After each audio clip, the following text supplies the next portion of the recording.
जय महाकाल मेरे प्यारे मित्रों। पूर्णमासी व्रत कथा। द्वापर युग में एक समय की बात है कि यशोदा जी ने कृष्ण से कहा, हे कृष्ण, तुम सारे संसार के उत्पन्न करता, पोषक तथा उसके सहारण करता हो। आज कोई ऐसा व्रत मुझसे कहो जिसके करने से मृत्युलोक में स्त्रियों को विधवा होने का भय ना रहे तथा ये व्रत सभी मनुष्यों की मनोकामना पूर्ण करने वाला हो। कृष्ण कहने लगे, हे माता, तुमने अति सुंदर प्रश्न किया है। मैं तुमसे ऐसे ही व्रत को सविस्तार कहता हूँ। भाग्य की प्राप्ति के लिए स्त्रियों को 32 पूर्णिमासियों का व्रत करना चाहिए। इस व्रत के करने से स्त्रियों को सौभाग्य संपत्ति मिलती है। यह व्रत अचल सौभाग्य देने वाला एवं भगवान शिव के प्रति मनुष्य मात्र की भक्ति को बढ़ाने वाला है। यशोदा जी कहने लगी, हे कृष्ण, सर्वप्रथम इस व्रत को मृत्युलोक में किसने किया था, इसके विषय में विस्तार पूर्वक मुझसे कहो। श्री कृष्ण जी कहने लगे कि इस भूमंडल पर एक अत्यंत प्रसिद्ध राजा चंद्रहास से पालित अनेक प्रकार के रत्नों से परिपूर्ण कातिका नाम की एक नगरी थी। वहां पर धनेश्वर नाम का एक ब्राह्मण था और उसकी स्त्री अति सुशीला रूपवती थी। दोनों ही उस नगरी में बड़े प्रेम के साथ रहते थे। घर में धन धान्य आदि की कमी नहीं थी। उनको एक बड़ा दुख था कि उनकी कोई संतान नहीं थी। इस दुख से वह अत्यंत दुखी रहते थे। एक समय एक बड़ा तपस्वी योगी उस नगरी में आया। वह योगी उस ब्राह्मण के घर को छोड़कर अन्य सब घरों से भिक्षा लाकर भोजन किया करता था। रूपवती से वह भिक्षा नहीं लिया करता था। उस योगी ने एक दिन रूपवती से भिक्षा न लेकर किसी अन्य घर से भिक्षा लेकर गंगा किनारे जाकर भिक्षाक्ष को प्रेम पूर्वक खा रहा था कि धनेश्वर ने योगी का यह सब कार्य किसी प्रकार से देख लिया। अपनी भिक्षा के अनादर से दुखी होकर धनेश्वर योगी से बोला, महात्मय, आप सब घरों से भिक्षा लेते हो परंतु मेरे घर की भिक्षा कभी भी नहीं लेते, इसका कारण क्या है? योगी ने कहा कि निसंतान के घर की भीख पत्नियों के अन्न के तुल्य है और जो पतियों का अन्न खाता है वह भी पतित हो जाता है। चूंकि तुम निसंतान हो अतः पतित हो जाने के भय से मैं तुम्हारे घर की भिक्षा नहीं लेता हूँ।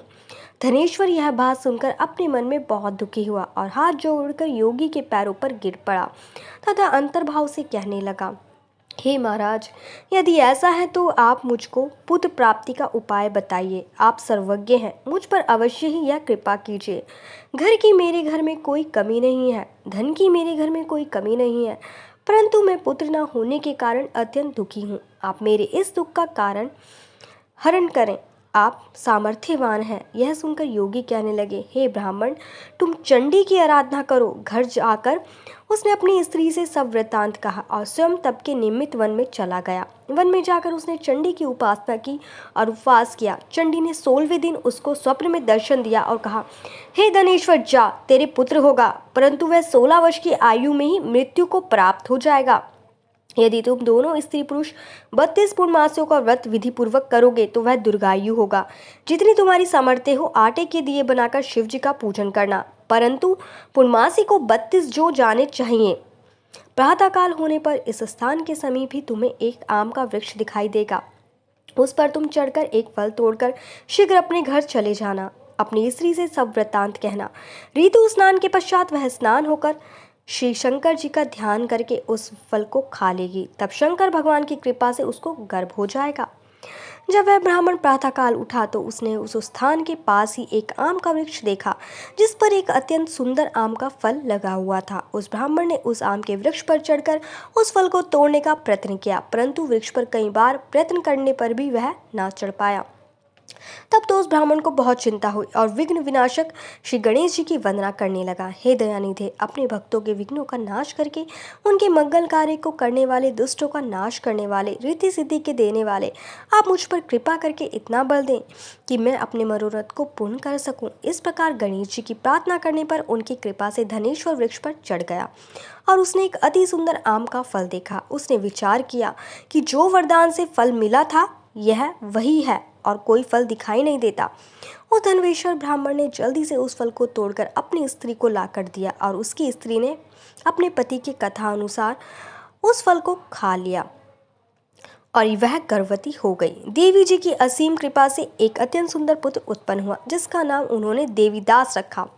माता पिता के हर्ष और शोक के साथ वह बालक शुक्ल पक्ष की चंद्रमा की भांति अपने पिता के घर में बढ़ने लगा। भवानी की कृपा से वह बालक बहुत ही सुंदर, सुशील और विद्या पढ़ने में बहुत निपुण हो गया। दुर्गा जी की आज्ञा अनुसार उसकी माता ने 32 पूर्णमासी का व्रत रखना प्रारंभ कर दिया था, जिससे उसका पुत्र बड़ी आयु वाला हो जाए।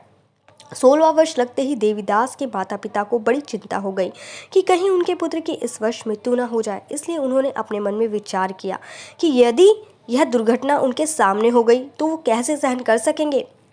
अस्तु उन्होंने देवीदास का मामा को बुलाया और कहा कि हमारी इच्छा है कि देवीदास 1 वर्ष तक काशी में जाकर विद्या अध्ययन करें और उसको अकेला भी नहीं छोड़ना चाहिए, इसलिए साथ में तुम चले जाओ और 1 वर्ष के पश्चात उसको वापस लौट लाना।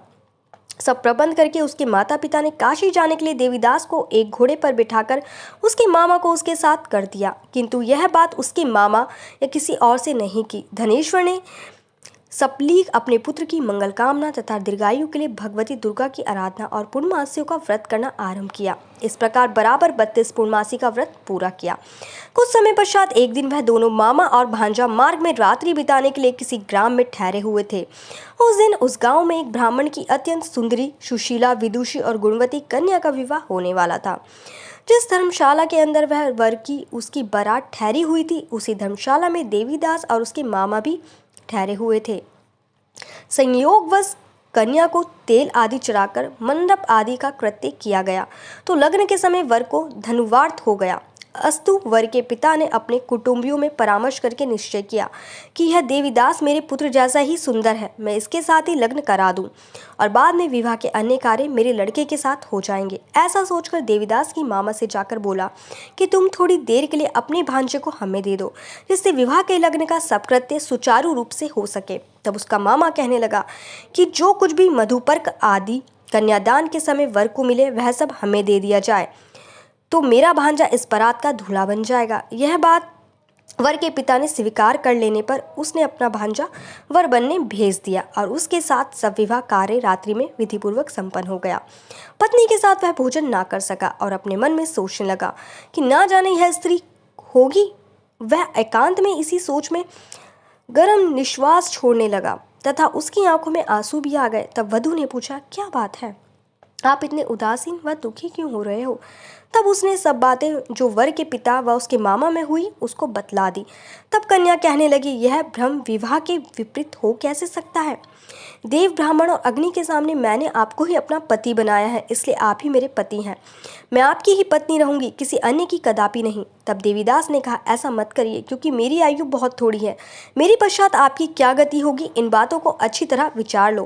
परंतु वह दृढ़ विचार वाली थी, बोली कि जो आपकी गति होगी वही मेरी गति होगी। हे स्वामी, आप उठिए और भोजन करिए, आप निश्चय ही भूखे होंगे। इसके बाद देवीदास और उसकी पत्नी दोनों ने भोजन किया तथा शेष रात्रि वे सोते रहे। प्रातःकाल देवीदास ने अपनी पत्नी को 3 नगों से जड़ी हुई एक अंगूठी दी, एक रुमाल दिया और बोला, हे प्रिय, इसे लो और संकेत समझकर स्थिरचित्त हो जाओ। मेरा मरण और जीवन जानने के लिए एक पुष्ट वाटिका बना लो, उसमें सुगंधी वाली एक नव मल्लिका लगा लो, उसको प्रतिदिन जल से सींचा करो और आनंद के साथ खेलो कूदो तथा उत्सव मनाओ। जिस समय और जिस दिन मेरा प्रणांत होगा ये फूल सूख जाएंगे और जब ये फिर हरे हो जाएं तो जान लेना कि मैं जीवित हूँ। यह बात निश्चय करके समझ लेना, इसमें कोई संशय नहीं है। यह समझाकर वह चला गया। प्रातःकाल होते ही वह पर गाजे बाजे बजने लगे और जिस समय विवाह के कार्य समाप्त करने के लिए वर तथा सब बाराती मंडप में आए तो वे कन्या वे घर वर को भली प्रकार से देखकर अपने पिता से कहा, यह मेरा पति नहीं है, मेरा पति वही है जिसके साथ रात्रि में मेरा पति ग्रहण हुआ था, इसके साथ मेरा विवाह नहीं हुआ था। यदि वह वही है तो बताएं कि मैंने उसको क्या दिया। मधुपर्क और कन्यादान के समय जो मैंने भूषण आदि दिए थे उन्हें दिखाए तथा रात में मैंने क्या गुप्त बातें कही थी वह सब सुनाए। पिता ने उसके कथानुसार वर को बुलवाया। कन्या की यह सब बातें सुनकर वह कहने लगा कि मैं कुछ नहीं जानता। इसके पश्चात लज्जित होकर वह अपना सा मुंह लेकर चला गया और सारी बारात भी अपमानित होकर वहां से लौट गई। भगवान श्री कृष्ण बोले, हे माता, इस प्रकार देवीदास काशी विद्या अध्ययन के लिए चला गया। जब कुछ समय बीत गया तो काल से प्रेरित होकर एक सर्प रात्रि के समय उसको डसने के लिए वहां पर आया। उस विषघर के प्रभाव से उसके शयन का स्थान चारों ओर से विष की ज्वाला से विषैला हो गया। परंतु व्रतराज से प्रभाव से उसको काटने ना पाया, क्योंकि पहले ही उसकी माता ने 32 पूर्णिमा का व्रत कर रखा था। उसके बाद मध्याह्न के समय स्वयं काल वहां पर आया और उसके शरीर से उसके प्राणों को निकालने का प्रयत्न करने लगा, जिससे वह मूर्छित होकर पृथ्वी पर गिर पड़ा। भगवान की कृपा से उसी समय पार्वती जी के साथ श्री शंकर जी वहां आ गए। उसको मूर्छित दशा में देखकर पार्वती जी ने भगवान शंकर से प्रार्थना की, हे महाराज, इस बालक की माता ने पहले ही 32 पूर्णिमा का व्रत किया था, जिसके प्रभाव से भगवान आप उसके प्राण दान दे। भवानी के कहने पर भक्त वत्सल्य भगवान श्री शिव जी ने उसको प्राण दान दे दिया। इस व्रत के प्रभाव से काल को भी पीछे हटना पड़ा और देवीदास स्वस्थ होकर बैठ गया। उधर उसकी स्त्री उसके काल की प्रतीक्षा किया करती थी। जब उसने देखा कि उस पुष्प वाटिका में पत्र पुष्प कुछ भी नहीं रहे, उसको अत्यंत आश्चर्य हुआ और वह वैसे ही हरी भरी हो गई, तो वह जान गई कि वह जीवित हो गए। यह देखकर वह बहुत प्रसन्न हुई और अपने पिता के कहने लगी कि पिताजी, मेरे पति जीवित हैं, आप उनको ढूंढिए। जब 16वां वर्ष व्यतीत हो गया तो देवीदास भी अपने मामा के साथ काशी चल दिए। इधर उसे ससुर उसको ढूंढने के लिए अपने घर से जाने वाले ही थे। वह दोनों मामा भांजा वहां पर आ गए। उसको आया देखकर उसका ससुर बड़ी प्रसन्नता के साथ अपने घर ले आया। उस समय नगर के निवासी वहां इकट्ठे हो गए और सबने निश्चय किया कि अवश्य ही इस बालक के साथ इस कन्या का विवाह हुआ था। उस बालक को जब कन्या ने देखा तो पहचान लिया और कहा, यह तो वही है जो संकेत करके गया था। तदुपरांत सभी कहने लगे कि भला हुआ जो यह आ गया, और सब नगरवासियों ने आनंद बनाया। कुछ दिन बाद देवीदास अपनी पत्नी और मामा के साथ अपने ससुर के घर बहुत सा उपहार आदि लेकर अपने घर के लिए प्रस्थान किया। जब वह अपने गांव के निकट आ गया तो कई लोगों ने उसको देखकर उसके माता पिता को पहले ही जाकर खबर दे दी कि तुम्हारा पुत्र देवीदास अपनी पत्नी और मामा के साथ आ रहा है। ऐसा समाचार सुनकर पहले तो उन्हें विश्वास नहीं हुआ, किंतु जब और लोगों ने भी आकर उनकी बात का समर्थन किया तो उनको बड़ा आश्चर्य हुआ। लेकिन थोड़ी देर में देवीदास ने आकर अपने माता पिता के चरणों में अपना सिर रखकर प्रणाम किया और उसकी पत्नी ने अपने सास ससुर के चरणों को स्पर्श किया तो माता पिता ने अपने पुत्र और पुत्रवधू को अपने हृदय से लगा लिया और दोनों की आंखों में प्रेमाश्रु भर चले।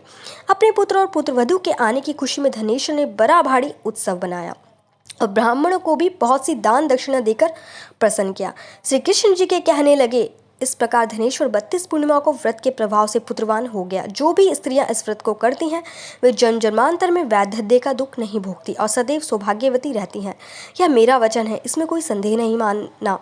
यह व्रत पुत्र पोत को देने वाला तथा संपूर्ण मनोकामनाओं को पूर्ण करने वाला है। 32 पूर्णिमाओं के व्रत करने से व्रती की सभी इच्छाएं भगवान शिव जी की कृपा से पूरी हो जाती है। जय महाकाल। दोस्तों, मेरे चैनल को लाइक और सब्सक्राइब करना बिल्कुल ना भूलें। जय महाकाल मेरे प्यारे मित्रों। पूर्णिमा व्रत पूजन विधि। हमारे धर्म शास्त्रों में बताया गया है कि पूर्णिमा तिथि को किसी पवित्र नदी में स्नान करना शुभ होता है। अगर आप किसी नदी में स्नान नहीं कर सकते हैं तो अपने नहाने के पानी में थोड़ा सा गंगा जल मिलाकर घर पर भी स्नान कर सकते हैं। पूर्णिमा तिथि पर पितृतर्पण करना भी बहुत शुभ माना जाता है। पूर्णिमा के दिन प्रातःकाल स्नान करने के पश्चात संकल्प लेकर पूरे विधि विधान से चंद्रदेव की पूजा अर्चना करें। चंद्रमा की पूजा करते समय नीचे दिए गए मंत्र का जाप करें। ओम सोम सोमाय नमः। ओम सोम सोमाय नमः। भगवान शिव को चंद्रमा अत्यंत प्रिय है। चंद्रमा भगवान शिव की जटाओं में विराजमान रहते हैं, इसलिए पूर्णिमा के दिन चंद्रमा की पूजा के साथ साथ भगवान शिव की पूजा करने से मनचाहे फलों की प्राप्ति होती है। चंद्रमा एक स्त्री प्रधान ग्रह है, इसलिए जय महाकाल मेरे प्यारे मित्रों। पूर्णिमा व्रत के लाभ। अगर आप मानसिक कष्टों से मुक्ति पाना चाहते हैं तो पूर्णिमा का व्रत अवश्य करें। पूर्णिमा व्रत करने से पारिवारिक कलह और अशांति दूर हो जाती है। जिन व्यक्तियों की कुंडली में चंद्र ग्रह पीड़ित और दूषित है और इस ग्रह की वजह से जीवन में बहुत समस्याएं आ रही है, उन्हें पूर्णिमा व्रत अवश्य करना चाहिए। पूर्णिमा के दिन शिवलिंग पर शहद, कच्चा दूध, बेलपत्र, शमी पत्र अर्पित करने से भगवान शिव की कृपा प्राप्त होती है और सभी प्रकार की बीमारियों से मुक्ति मिलती है। जो लोग अकारण डरते हैं या मानसिक चिंता से ग्रसित रहते हैं, उन्हें पूर्णमासी व्रत अवश्य करना चाहिए। लंबा और प्रेम भरा वैवाहिक जीवन व्यतीत करने के लिए भी पूर्णिमा व्रत करना बहुत शुभ माना जाता है। जय महाकाल मेरे प्यारे मित्रों।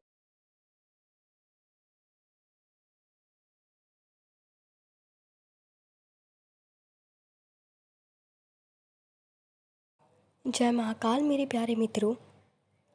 पूर्णिमा व्रत पूजन विधि। हमारे धर्म शास्त्रों में बताया गया है कि पूर्णिमा तिथि को किसी पवित्र नदी में स्नान करना शुभ होता है। अगर आप किसी नदी में स्नान नहीं कर सकते हैं तो अपने नहाने के पानी में थोड़ा सा गंगा जल मिलाकर घर पर भी स्नान कर सकते हैं। पूर्णिमा तिथि पर पितृतर्पण करना भी बहुत शुभ माना जाता है। पूर्णिमा के दिन प्रातःकाल स्नान करने के पश्चात संकल्प लेकर पूरे विधि विधान से चंद्रदेव की पूजा अर्चना करें। चंद्रमा की पूजा करते समय नीचे दिए गए मंत्र का जाप करें। ओम सोम सोमाय नमः। ओम सोम सोमाय नमः। भगवान शिव को चंद्रमा अत्यंत प्रिय है। चंद्रमा भगवान शिव की जटाओं में विराजमान रहते हैं, इसलिए पूर्णिमा के दिन चंद्रमा की पूजा के साथ साथ भगवान शिव की पूजा करने से मनचाहे फलों की प्राप्ति होती है। चंद्रमा एक स्त्री प्रधान ग्रह है, इसलिए इसमें माँ पार्वती का प्रतीक भी माना जाता है। अगर आप पूर्णिमा तिथि के दिन भगवान शिव के साथ साथ माँ पार्वती और संपूर्ण शिव परिवार की पूजा करते हैं तो आपको सभी मनोकामनाएं पूर्ण हो जाएंगी। पूर्णिमा व्रत से जुड़ी विशेष बातें। पूर्णिमा व्रत में यज्ञ और अन्य मांगलिक कार्य जैसे विवाह, देव प्रतिष्ठा आदि करना बहुत शुभ होता है। भगवान शिव की पूजा और अन्य धार्मिक कार्यों को करने के लिए पूर्णिमा तिथि को शुभ माना जाता है। पौराणिक कथाओं के अनुसार पूर्णिमा तिथि के दिन राहु ग्रह का जन्म हुआ था। माघ, कार्तिक, ज्येष्ठ और आषाढ़ मास में आने वाली पूर्णिमा को बहुत महत्वपूर्ण माना जाता है। इस दिन दान करने से भी सभी मनोकामनाओं की पूर्ति होती है। अगर आप समस्त पूर्णिमा का व्रत नहीं कर सकते हैं तो कार्तिक शुक्ल पूर्णिमा का व्रत अवश्य करें। जो भी स्त्री पूर्णमासी का व्रत करती है वह हमेशा सौभाग्यशाली रहती है। जय महाकाल मेरे प्यारे मित्रों। जय महाकाल मेरे प्यारे मित्रों। पूर्णिमा के दिन माँ लक्ष्मी की पूजा। हमारे शास्त्रों में बताया गया है कि माँ लक्ष्मी को पूर्णिमा तिथि विशेष प्रिय होती है। इस दिन माँ लक्ष्मी की पूजा करने से मनुष्य के जीवन में किसी भी प्रकार की कमी नहीं रहती है। शास्त्रों के अनुसार पूर्णिमा के दिन सुबह प्रातःकाल उठकर स्नान करने से पश्चात पीपल के पेड़ में मीठा जल अर्पित करें। अब घी का दीपक और अगरबत्ती जलाकर माँ लक्ष्मी की पूजा करें। ऐसा करने से माँ लक्ष्मी की कृपा बनी रहती है। प्रत्येक पूर्णिमा के दिन सुबह स्नान करने के पश्चात जल में थोड़ी सी हल्दी मिलाकर उससे अपने घर के मुख्य द्वार पर ओम बनाएं। ऐसा करने से माँ लक्ष्मी प्रसन्न होती है। हर पूर्णिमा के दिन चंद्रमा उदय होने के पश्चात मिश्री डालकर साबूदाने की खीर बनाएं और माँ लक्ष्मी को भोग लगाएं। अब इसे प्रसाद के रूप में बांट दें। ऐसा करने से आपके घर में धन के आगमन का मार्ग खुल जाएगा।